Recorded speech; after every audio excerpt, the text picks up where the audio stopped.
가슴에 손을 얹고 함께 또 선포하며 고백하며 나아가겠습니다. 말씀은 하나님의 능력입니다. 말씀은 예수님이십니다. 예수님은 나를 보내십니다. 모든 곳에서 모든 곳으로. 함께 기도하겠습니다. 사랑하는 주님, 성령의 조명하심으로 말씀을 보고 깨닫게 하여 주옵소서. 그리고 깨달은 말씀 붙들고 삶에서 말씀대로 살아갈 수 있도록 성령님 우리를 인도하여 주옵소서. 예수님의 이름으로 기도드립니다. 아멘. 네, 우리 먼저 한 인물의 사진을 함께 보고자 하는데요. 한번 사진 보여주시겠어요? 혹시 이 인물 누군지 모르시는 분 있으신가요? 많이 모르실 수 있나요? 아시는 분, 모르시는 분? 네. 누구신지 모르실 수 있을 것 같은데요. 오프라 윈프리라는 이제 인물이죠. 이름 한 번쯤은 들어보셨죠? 옛날 가장 유명한 토크쇼 중에 하나였던 오프라 윈프리 쇼의 진행자였고, 한때 미국에서 가장 영향력 있는 10대 인물에 뽑혔던 사람이었습니다. 근데 이 오프라는 사생아로 태어났었습니다. 부모님 모두 그녀를 잘 돌보지 않았고 가난하게 살았고 가족들 속에서 고통을 당하면서 성장했습니다. 14살 때는 사촌 오빠에게 성폭행을 당해서 아이를 낳았지만 그 아이가 2주 만에 이제 세상을 떠나게 되었습니다. 10대의 나이에 감당하지 못할 고난 속에 있었던 오프라였지만 그녀는 먼 땅에 우리에게까지 지금도 회자되는 사람이 되었어요. 그녀는 자신이 받은 이 축복에 대해서 이렇게 고백합니다. 우리 모두를 창조한 힘의 근원이신 하나님께서 우리가 스스로 꿈꾸는 꿈보다 더 큰 계획을 가지고 계십니다. 우리가 꾸는 꿈보다 하나님의 크신 계획을 믿고 신뢰했던 오프라. 그녀의 인생 가운데서는 하나님의 계획하심이 하나님이 주시는 꿈이 가장 자신을 이끄는 표대였고 또 나침반이었고 목표였던 것이죠. 오프라 윈프리는 하나님의 꿈과 하나님의 계획을 신뢰하면서 이 삶을 지탱했습니다. 우리가 봤던 야곱의 막내 아들 또한 요셉 또한 바로 그 하나님의 꿈으로 살아가던 사람이었죠. 그는 형들에 의해서 노예로 팔려갔습니다. 버림을 받고 배신당한 삶이었지만 하나님을 원망하지 않았고 하나님께서 주신 꿈을 놓지도 포기하지도 않았었어요. 하나님의 계획을 신뢰하면서 그는 모든 순간마다 정직했고 순결했습니다. 그렇게 하나님과 함께하는 삶을 살아가죠. 우리는 오늘 요셉의 이 삶을 통해서 하나님께서 우리와 함께 하시는 삶에 대해서 나누게 됩니다. 우리 함께 나누게 될 이 하나님과 함께하는 삶은 첫 번째, 형통한 삶이고 순결한 삶이고 또 옥에 갇히는 삶입니다. 오늘은 이 비교적 나누고 싶은 얘기들이 많아서 예화들이 좀 적거든요.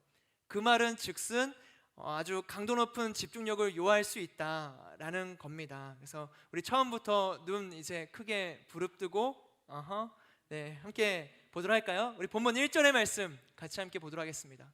함께 읽겠습니다. 시작. 한편 요셉은 이집트로 끌려갔습니다. 보디발이 요셉을 그곳으로 끌고 간 이스마엘 사람들로부터 요셉을 샀습니다. 보디발은 이집트 사람이며 바로의 신하의 경호 대장이었습니다. 요셉은 이집트로 끌려갔습니다. 그리고 바로의 경호 대장인 이집트 사람 보디발에게 팔렸어요. 무엇으로 팔렸나요?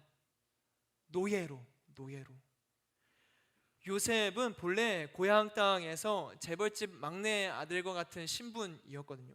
아버지 야곱이 족장이었잖아요. 족장. 게다가 말씀 중에서도 외모가 아름답고 얼굴이 잘생긴 사람이었다라고 칭하고 있어요. 이런 거 보면 약간 그 재벌집 막내 아들 송중기 같은 그 필이 조금 나죠. 요셉은 이 아버지의 사랑 속에서 채색 옷을 입으면서 부족할 것 없이 살아가던 이 족장의 막내 아들이었는데, 근데 가장 천하고 낮은 신분의 노예가 된 겁니다. 노예가 됐어요. 노예가. 엄청난 신분의 격변이죠. 격변. 아무리 원망하고 적응하지 못해도 이해가 갈 만한데, 그런데 요셉에게는 처한 상황과 신분이 중요하지 않았습니다. 우리 2절부터 5절의 말씀 같이 한번 읽어볼까요? 함께 읽겠습니다. 시작. 여호와께서 요셉과 함께 하심으로 요셉은 형통하게 됐습니다. 요셉은 이집트 사람인 주인의 집에 머물렀습니다. 요셉의 주인은 여호와께서 그와 함께 하시고 그가 하는 일마다 여호와께서 잘되게 해주시는 것을 보았습니다. 요셉은 주인의 눈에 들어 가까이서 그를 섬기게 됐습니다. 보디발은 그에게 집안일을 맡기고 자기가 가진 것을 다 관리하게 했습니다. 그가 요셉에게 자기 집안일과 자기가 가진 것을 다 맡긴 때부터 여호와께서 요셉 때문에 그 이집트 사람의 집에 복을 내리셨습니다. 여호와의 복이 집안에 있는 것에나 들에 있는 것에나 보디발이 가진 모든 것에 내렸습니다. 2절의 말씀 한번 보시겠어요? 2절의 말씀을 보면 여호와께서 요셉과 함께 하심으로, 그리고 3절의 말씀을 보면 여호와께서 그와 함께 하시고 요셉은 노예인데 형통했어요. 형통했다라는 것은 무엇인가? 사실 우리가 일상 중에 쓰는 말은 아니잖아요. 너 오늘 좀 형통하니? 그래서 요즘 어떻게 살아? 난 좀 형통해. 막 이런 단어를 쓰진 않잖아요. 형통하다라는 것을 쳐보니까 이 말씀에 나와 있는 표현 그대로인 거예요. 하는 일마다 잘 되는 겁니다. 앞길이 열리고 번성하게 되는 거예요. 그것이 요셉이 경험했던 노예의 삶이었습니다. 노예의 삶. 그리고 요셉의 형통함은 또한 주변을 풍성하게 만드는 통로가 돼서 보디발의 집안이나 들에 있는 것이나 그 모든 것들에게, 보디발이 가진 모든 것에 이 축복의 통로가 돼서 형통하게 했었던 것이죠. 이 요셉의 형통함이, 하나님과 함께하는 삶은 형통한 삶입니다. 형통한 삶. 이 복을 기원하는 믿음을 뜻하는 기복신앙, 이 단어로 들었을 때 어떠세요? 기복신앙. 난 오늘부터 기복신앙 해야지, 이런 느낌의 어감은 아니잖아요. 굉장히 좀 부정적인 어감으로 기복신앙이 쓰이죠. 긍정적으로 쓰이는 표현은 아닙니다. 왜냐하면 이 복을 바라기만 하는 신앙이 너무나 왜곡되고 자기 중심적인 신앙이기 때문에 복을 바라는 이 기복신앙을 우리가 거절하고 경계해야 될 필요가 분명히 있죠. 그러나 하나님께 이 복을 구하는 마음 자체가 잘못된 건 아닙니다. 왜냐? 복을 주시는 분이 하나님이시니까. 우리에게 축복으로 말씀해 주시고 인도해 주실 분이 하나님 외에 다른 어떤 것도 없으니까 하나님께 복을 구하는 마음은 너무나 귀한 마음이죠. 하나님께서는 우리가 형통하기를 원하세요. 우리가 함께 외웠던 민수기의 말씀이 기억하시죠? 여호와는 내게 복을 주시고 너를 지키시기를 원하며, 여호와는 그래요. 바로 그거예요. 막 떠오르시죠? 다음 그 워딩들이, 말씀들이. 여호와는 그의 얼굴을 내게 비추사 은혜 베푸시기를 원하고 여호와는 그 얼굴을 내게로 향하여 드사 평강 주시기를 원하노라. 복을 주시고 지키시기를 원하시고 은혜 주시고 평강 주시기를 원하시는 거예요. 우리 하나님이 신분에 상관없이, 처해져 있는 상황과 환경에 상관없이 너무나 주고 싶어 하시는 우리 하나님. 이삭을 생각해 보세요. 그는 거주민들에게 여러 번 우물을 빼앗기지 않았나요? 계속 쫓겨다녀요. 여기서 막 팠는데 또 거주민이 와서 빼앗고 또 빼앗고. 그런데 가는 곳마다 우물이 터져 나오는 거예요. 그 척박한 땅에서. 하나님께서는 우리가 가는 곳마다 우물의 그 샘물을 그냥 터뜨려 주시는 분이십니다. 이스라엘 백성들은요, 광야에서 만나와 메추라기로 매번 먹을 걸로 채워주셨어요. 우리가 살아나기를 원하십니다. 예수님은 어떠세요? 섬김을 받으러 온 것이 아니라 오히려 섬기러 왔다 말씀하시고, 요한복음 10장 10절에서는 내가 양으로 생명을 얻게 하되 더 풍성히 얻게 하려 왔다. 더 풍성하게. 예수님은 풍성하게 복을 주시고 생명을 주시려고 오셨거든요. 사랑하는 우리 하늘 여러분, 저는 저와 여러분이 하늘의 복을 받는 인생 되시기를 주님의 이름으로 축복합니다. 이럴 때 아멘을 크게 하는 거예요. 그냥 하는 일마다 잘 되기를 주님의 이름으로 축복합니다. 풀리지 않았던 인생의 숙제가 풀리기를 주님의 이름으로 축복합니다. 잠겨있던 문이 열리기를 주님의 이름으로 축복합니다. 하나님은 우리가 형통하기를 원하세요. 형통하기를 원하십니다. 그게 하나님의 마음이에요. 그러나 한 가지 꼭 기억해야 될 것은 내가 원하는 대로 받는 것 자체가 중요한 게 아닌 거거든요. 이 탕자의 비유를 한번 생각해 보세요.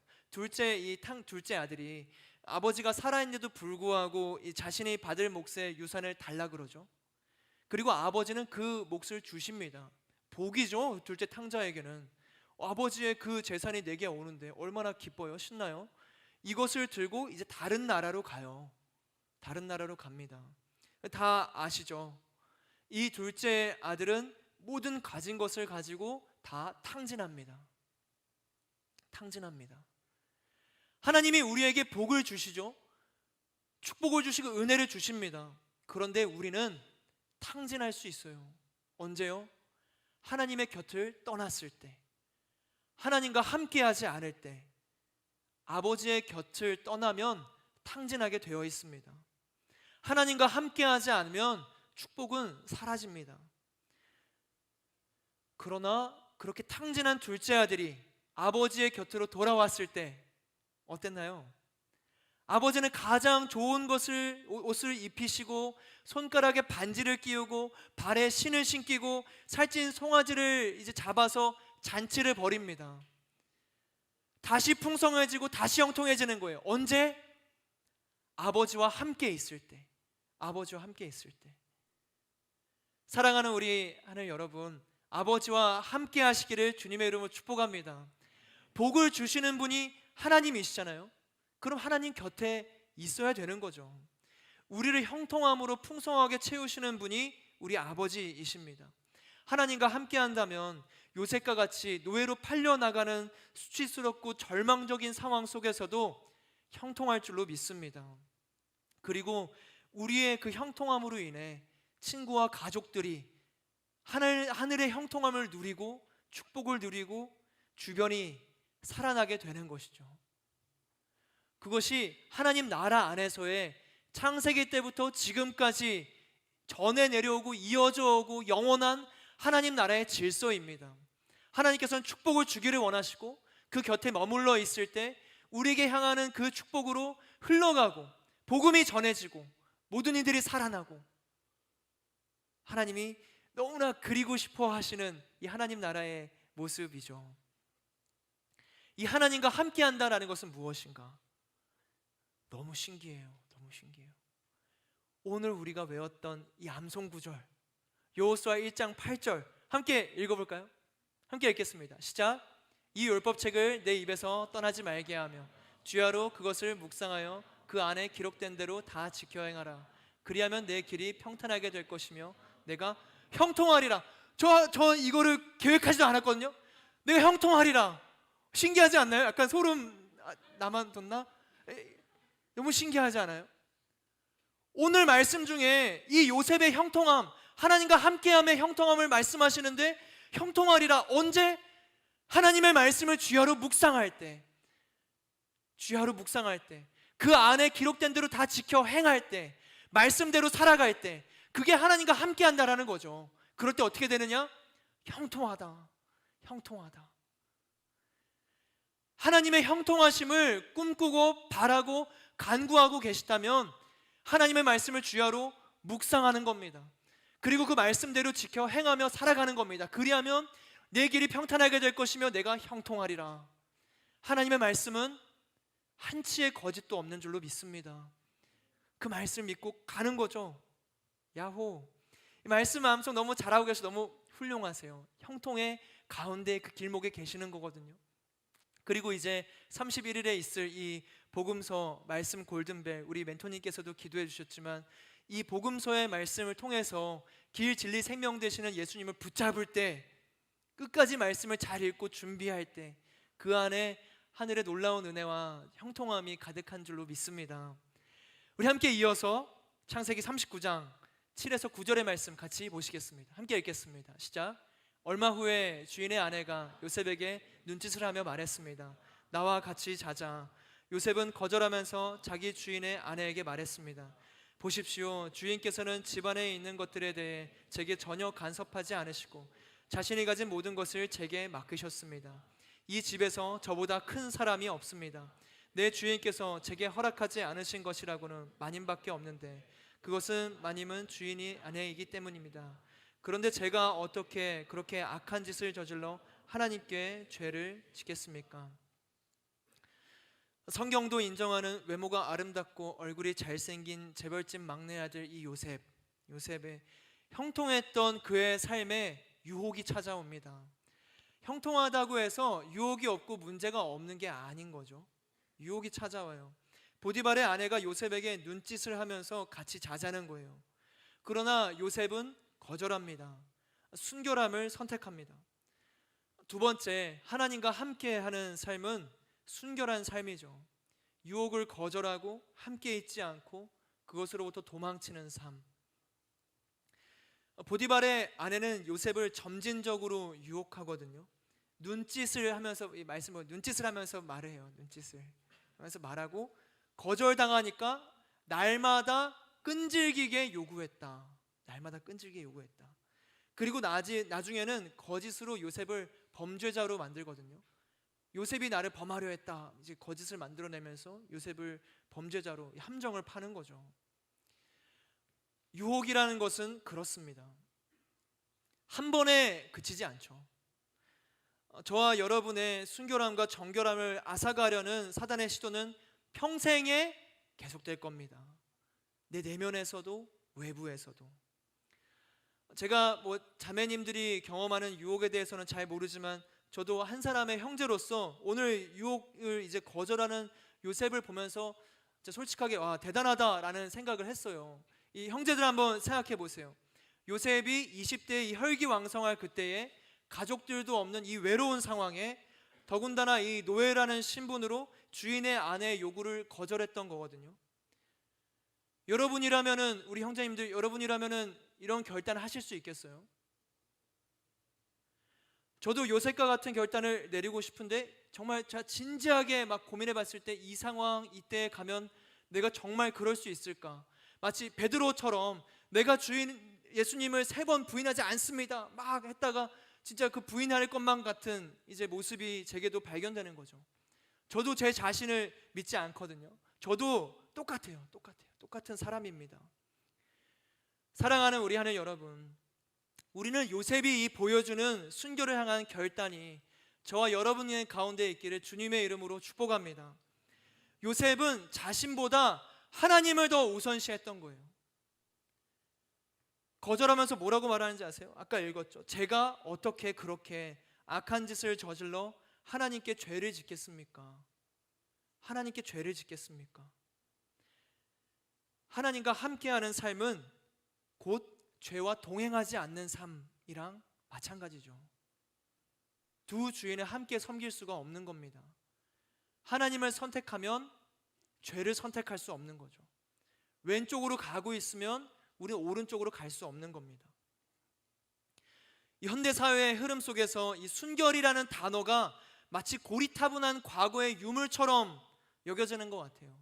순결을 말하면 마치 어른이 되려면 멀었다라는 시선으로 보고 내가 순결을 지킨다라고 하면 순진하게 세상 모르고 살아가는 철부지처럼 여기는 시선들이 세상 가운데 있지 않나요? 그리고 수많은 이 자극적인 컨텐츠들이 만들어지다 보니까 이제 어떤 성관계들은 자연스러운 관계의 발전처럼 여겨지고 있어요. 이 순결을 지키지 않는다 한들 아무도 모르고 누군가에게 피해를 입히는 것도 아니냐, 그렇지 않냐, 서로가 좋다면 다 괜찮은 거 아닌가라는 주장으로. 그러나 우리는 순결을 잊지 말아야 합니다. 왜 그런가요? 말씀을 보면 언제나 성적인 타락은 우상 숭배와 연결이 되어 있기 때문에요. 하나의 유혹에 넘어지면 다른 도미노처럼 다른 곳에서 걸려서 넘어지기 너무나 쉬운 거죠. 바늘도둑이 소도둑 되는 것처럼요.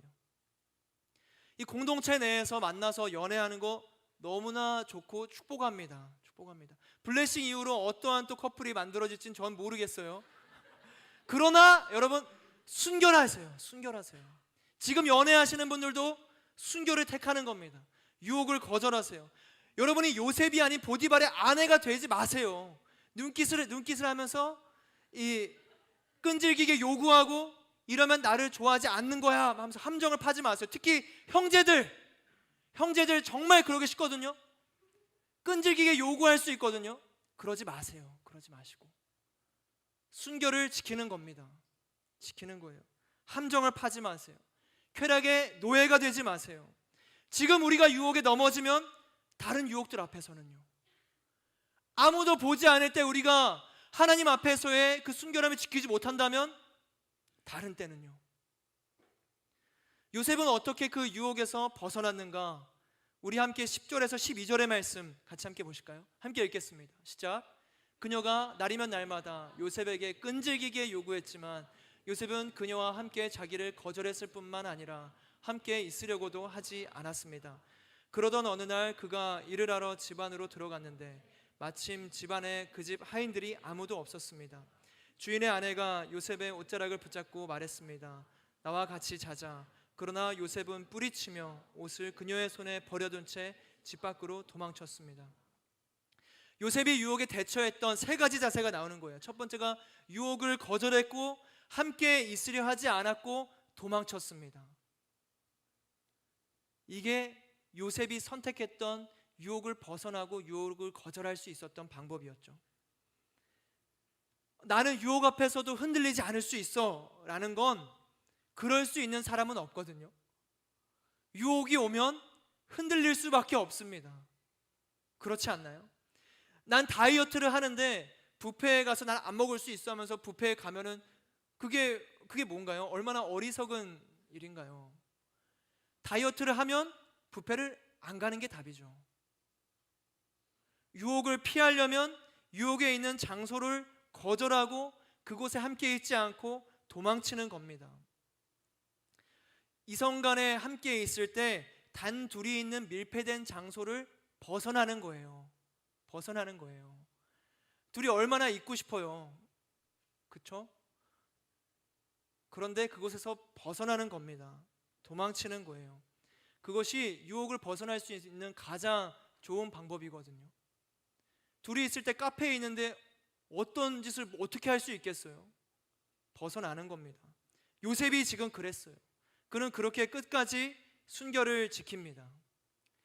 지금 이 어떤 이야기가 지난날에 어떤 여러분 어떻게 살아왔고 어떻게 행하고 있고 어떤 연인 관계인지 저는 모르지만 판단이나 정죄가 아니에요. 지금부터라도 유혹에 대한 철저한 결단, 순결을 향한 하나님 앞에서의 마음, 자세, 태도, 오직 주님만을 따르고 하나님 앞에서 죄를 짓지 않고 내가 유혹 앞에서 거절하기로 선택하겠다. 하나님의 순결하심, 정결하심, 나를 인도하심에 내 삶을 맡겨드리겠다는 결단이 우리 가운데 있기를 주님의 이름으로 축복합니다. 이 보디발의 아내는 오히려 이제 요셉이 자신을 범하라 했다 하면서 이 범죄자의 프레임을 씌우죠. 함정을 팝니다. 하나님과 함께하는 삶에 이 유혹을 거절하는 이 모습이 오히려 함정에 빠지는 길로도 갈 수가 있거든요. 그리고 이어서 본문 19절에서 20절의 말씀 같이 보실까요? 함께 읽겠습니다. 시작. 그의 아내가 당신의 종이 내게 이런 짓을 했습니다 라고 말하는 것을 듣자 주인은 크게 분노했습니다. 요셉의 주인은 요셉을 데려다가 왕의 죄수를 가두는 감옥에 집어넣었습니다. 요셉은 감옥에 갇혔습니다. 하나님의 형통하게 하심, 그리고 그 가운데 순결을 지키는 요셉은 감옥에 갇힙니다. 마지막 세 번째죠. 하나님과 함께하는 삶, 그것은 옥에 갇히는 삶입니다. 약간 하지 않나요? 하나님과 함께하는데 왜 옥에 갇히나? 그러게요. 뭔가 잘못된 거 아닌가? 형통하다면서, 하는 일마다 잘 된다면서, 앞길이 열린다면서, 승리한다면서, 번성하고 번영한다면서, 범죄자의 낙인이 찍히고 이 옥에 갇히는 이 억울한 상황이 뭐가 형통하다는 건가? 순결을 지킨 대가가 감옥인가? 네, 맞아요. 감옥에 갇힌 거예요. 이것이 정말 죄송하진 않아요. 그런 마음도 조금은 있어서 적었는데 죄송할 일은 아닌 것 같지만 여튼 그 마음이 좀 있지만 이것이 믿음의 삶이죠. 믿음의 삶입니다. 그리스도인의 삶이에요. 우리가 걷는 길이 평탄하고 풍요롭고 잘 살고 잘 먹고자 하는 길이 아니잖아요. 우리가 하나님을 믿는다라는 게 나의 어떤 잘됨을 위해서, 내가 더 성숙한 인격과 많은 사람들과 좋은 사람으로 잘 지내고 싶어서 우리가 예배를 드리고 신앙생활 하는 게 아니잖아요. 믿음 생활은 좁은 문, 좁은 길을 향해 걸어가는 겁니다. 아무런 위기도 고난도 없는 순적한 길이 믿음의 길이 아니에요. 성경의 인물들 한번 생각해 보세요. 성경의 수많은 인물들이 언제나 드넓은 평원에서 시원한 물을 마시면서 배부르고 등 따숩게 낙타 한 20마리를 거니면서 야, 내 재산 떵떵거리면서 이렇게만 살아갔던 인생들이 아니잖아요. 고난이 있고 어려움이 있었습니다. 대표적인 인물이 우리 예수님이시죠. 예수님께서는 분명히 이 땅에 오셔서 악한 짓을 하신 게 없어요. 오히려 병든 자를 고치시고 배고픈 이들을 먹이시고 하나님의 뜻을 가르치시고 복음을 선포하셨는데, 세상에서 예수님께 드린 것은 십자가였잖아요. 십자가. 침뱉음이었고 채찍질이었습니다. 예수님을 따르는 사도 바울은요, 사도행전의 말씀을 보다 보면 사도 바울은 계속 쫓기고 40에 한 대 감한 매를 맞고 파선하고 신문당하고 감옥에 갇혀요. 믿음의 길은 그 길입니다. 십자가의 길. 사랑하는 우리 하늘 여러분, 우리가 이 믿음의 길을 걷기를 주님의 이름으로 축복합니다. 힘들어도 가는 거예요. 하는 겁니다. 세상이 뭐라 하든지 우리 말씀대로 살아가는 겁니다. 그렇게 사는 게 그건 왜 그래? 뭐 그래? 조롱하고 비난하고 넌 어리석다 말하고, 세상에서 보기에 우리가 낭비하는 시간을 보이는 것처럼 보여도 우리는 말씀에서 나온 하나님의 인도하심 따라 그 좁은 길을 걸어가는 거죠. 요셉의 감옥처럼 감옥에 갇히더라도 하나님의 뜻을 내 인생의 기준으로 삼고 놓고 베델처럼 세워놓고 거룩하고 순결하게 올곧고 담대하게 살아가는 겁니다. 하나님 앞에서 부끄럽지 않게요. 요셉이 감옥에 갇혔다 한들 그의 인생에 부끄러움이 있었을까요? 아니요, 당당했겠죠. 어느 누구에게서도 부끄러울 것 없는 인생, 그것이 하나님과 함께하는 삶입니다. 핍박이 있고 채찍질이 있고 좁고 좁은 문 가운데에서 힘들 수는 있어도 부끄럽지는 않은 거예요. 어느 누구 앞에서도 부끄럽지 않은 인생, 감옥에 꺾이지 않는 믿음으로 그 어떠한 비방의 조롱의 목소리 속에서도 흔들림 없이 하나님께서 함께 하신 말을 믿고 신뢰하는 것, 말씀하신 바를 살아내는 것, 감옥에서도 하나님의 뜻을 구하고 따르는 인생, 그것이 그리스도인입니다. 그리스도인, 예수님, 예수 그리스도, 그 예수 그리스도의 길을 따르는 사람들이 그리스도인 아니겠어요? 예수님 말씀하시죠. 누구든지 나를 따르려거든 자기를 부인하고 제 십자가를 지고 나를 따를 것이니라. 그 길을 가는 겁니다. 그렇게 포기하지 않고 감옥에서도 하나님을 붙잡고 함께 한다면 감옥에서도 꽃이 피어나는 거죠. 우리 본문 21에서 23절의 말씀 같이 보실까요? 함께 읽겠습니다. 시작. 그러나 여호와께서 요셉과 함께 하셨고 그에게 자비를 베푸셔서 요셉을 간수의 마음에 들게 하셨습니다. 간수는 요셉에게 감옥에 있는 모든 사람들과 거기에서 이루어지는 모든 일들을 다 맡겼습니다. 간수는 요셉이 맡은 모든 것에 대해 조금도 간섭하지 않았습니다. 이는 여호와께서 요셉과 함께 하셔서 그가 하는 일마다 형통하게 하셨기 때문입니다. 요셉이 이 갇혔던 억울한 감옥인데 이 총리가 되는 밑거름이 되어서 이집트 땅을 살리고 이스라엘 민족을 살리는 땅이 되었던 거거든요. 그리고 지금 말씀해 보면은 감옥에서도 요셉과 함께 하셔서 그에게 자비를 베푸셨고 간수와 그 감옥에 있는 모든 사람들과 거기에서 이루어지는 모든 일들을 요셉에게 맡긴 거예요. 감옥에서도 여호와께서 요셉과 함께 하셔서 그가 하는 일마다 형통하게 하셨습니다. 감옥에서도 형통한 거예요. 예수님이 따라오라고 하신 십자가의 길, 좁은 문, 사도 바울이 걸었던 그 길, 파선당하고 신문당하고 채찍질 맞은 그 길이 고통스럽기만 한 길이 절대 아닙니다. 예수님을 믿고 따르는 길이 신문당하고 감옥에 갇혀서 억울하게 한평생 망했어 땅을 치면서 후회하는 인생이 아니라는 거예요. 그 길은 어떠한 길인가? 형통하는 길이 또 되어가는 겁니다. 부끄럽지 않음 속에서 형통하는 삶, 하나님의 뜻대로 살아가는 삶, 하나님의 인도하심 따라 주님께서 맡겨진 사명을 감당하는 삶, 그렇게 살고 싶지 않으세요? 하늘을 우러러 부끄러울 것 없는, 한 점 부끄러울 것 없는 그 인생, 감옥에 갇혔는데 거기서 노래를 부르는 인생, 찬양하는 인생. 사람들은 분명히 거기서 너무 힘들지 않을까 걱정하는데, 아니, 오히려 그곳에서 기쁨을 노래하는 인생. 그러면 그 사람에게 맡기고 싶은 거죠. 그 사람을 의지하고 싶은 겁니다. 감옥에 갇힌 사람들이 얼마나 다 어떤 죄인들이겠어요? 부끄러운 인생이겠어요? 거기에 있는 모든 사람들이 요셉에게 하는 일을 맡겼던 겁니다. 왜요? 요셉은 하나님과 함께 하심으로 담대했고 당당했고 정직했던 인생이었으니까. 저는 저와 여러분이 요셉이 되시기를 주님의 이름으로 축복합니다. 여러분은 어떤 낮은 자리로, 어떤 감옥으로 보내실지 모르겠어요. 아마 보내실 수 있고 여러분 가실 수 있죠. 갈 수 있습니다. 어려움을 만날 수 있어요. 힘듦을 경험할 수 있습니다. 억울한 일을 우리가 체험하게 될 수 있어요. 그럴 수 있죠. 그러나 그게 중요한 게 아닌 거예요.